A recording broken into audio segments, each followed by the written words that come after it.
Mona Lisa एक ऐसा नाम है जो आज किसी भी पहचान का मोहताज नहीं है। आप भी जानते हैं कि महाकुंभ में वायरल हुई मोनालिसा ने अपनी आंखों के जादू से लोगों का ध्यान अपनी ओर खींचा था। अब एक बार फिर मोनालिसा सुर्खियों में है, लेकिन इस बार वजह न कोई नई पहचान है और ना ही कोई बयान। इस बार मामला उनकी फरमान के साथ हुई शादी से जुड़ा है, जिसमें अब संकट की स्थिति बन गई है। आखिर ये संकट क्यों आया और क्या हुआ, इसके बारे में हम आपको आगे विस्तार से बताएंगे।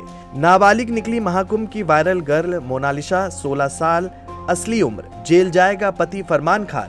और ये बात हम यूं ही नहीं कह रहे, इसके पीछे की कई वजह निकलकर सामने आई हैं, जिसने सभी को चौंकाने का काम किया है। और इसका खुलासा राष्ट्रीय अनुसूचित जनजाति आयोग यानी कि NCST की जांच में हुआ है, जिसमें मोनालिसा की नाबालिग होने की पुष्टि हुई है।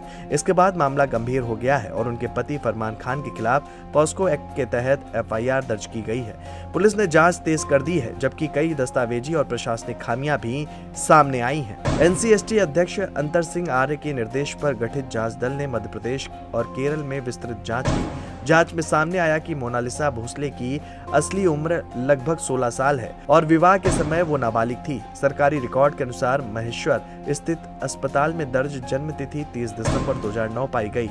इस आधार पर मार्च 2026 में हुए विवाह के समय उनकी उम्र केवल 16 साल 2 महीने 12 दिन थी।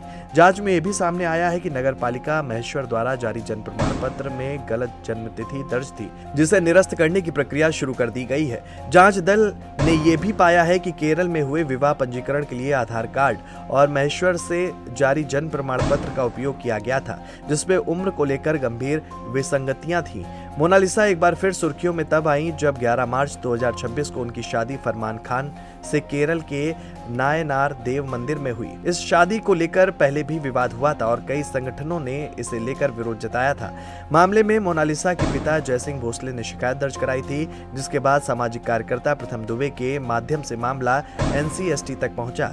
आयोग ने उच्च स्तरीय जांच के लिए पूर्व न्यायाधीश के नेतृत्व में टीम गठित की थी। जांच में मोनालिसा के नाबालिग पाए जाने के बाद उनके पति फरमान के खिलाफ महेश्वर थाने में पॉस्को एक्ट, SC/ST अत्याचार निवारण अधिनियम और भारतीय न्याय संहिता की धाराओं के तहत केस दर्ज किया गया है। पुलिस मामले की गहन जांच कर रही है। शिकायत में यह भी आरोप लगाया गया है कि इस पूरे मामले में कुछ राजनीतिक और अन्य संगठनों की भूमिका रही है। हालांकि ये सभी दावे जांच के दायरे में हैं और अभी इनकी आधिकारिक पुष्टि नहीं हुई है। वहीं डायरेक्टर सनोज मिश्रा ने भी मामले पर प्रतिक्रिया दी है और क्या कुछ कहा, जरा सुनिए। कि जिस आधार पर ये शादी हुई, मतलब आधार कार्ड के हिसाब से जिसमें 18 साल कुछ महीने दिखाया गया है, वो फर्जी दस्तावेज है। और मध्य प्रदेश के महेश्वर के सरकारी अस्पताल में जो रिकॉर्ड निकाला गया जांच के दौरान, उसके अनुसार मोनालिसा का जन्म 30 दिसंबर 2009 को 5:30 बजे हुआ है। ये ऑथेंटिकल बात साबित हो गई है। अब इसके आधार पर जिहादी फरमान पर पॉक्सो एक्ट, एट्रोसिटी एक्ट के साथ बहुत सारी धाराओं पर FIR दर्ज हो गई है और इस पर अब आगे कार्रवाई हो रही है।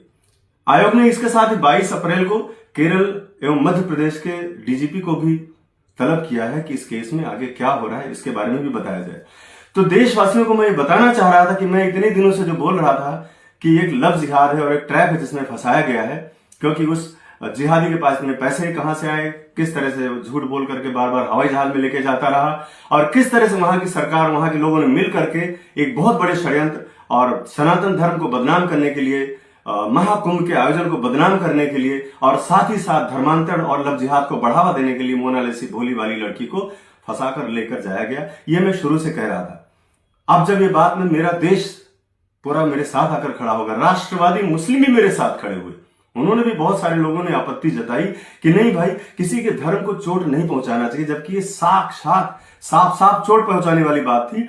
और इसको जब देखा इस जिहादी ने कि ये मैं लगातार, चूंकि मंच पर आवाज मैं ही उठा रहा हूं और उस गरीब परिवार का जो उसको लेकर मैं ही इंसाफ के लिए लड़ाई लड़ रहा हूं, तो उसने मोनालिसा को समझा बुझाकर मेरे खिलाफ जिस तरह से मीडिया में अनर्गल बातें कहलाई कि मुझे टॉर्चर करते थे, मुझे टच करते थे, मुझे हरासमेंट करते थे और मुझे कई बार गलत तरीकों से छुआ और इसके साथ बहुत सारी चीजें जो मेरे बारे में। फिलहाल NCST की रिपोर्ट और पुलिस जांच के बाद मामला लगातार गंभीर होता जा रहा है। प्रशासन ने सभी दस्तावेजों की दोबारा जांच शुरू की है और फरमान खान की भूमिका की विस्तृत जांच जारी है। आने वाले दिनों में इस हाई प्रोफाइल केस में और बड़े खुलासे होने की संभावना जताई जा रही है। Desk report, JMD news.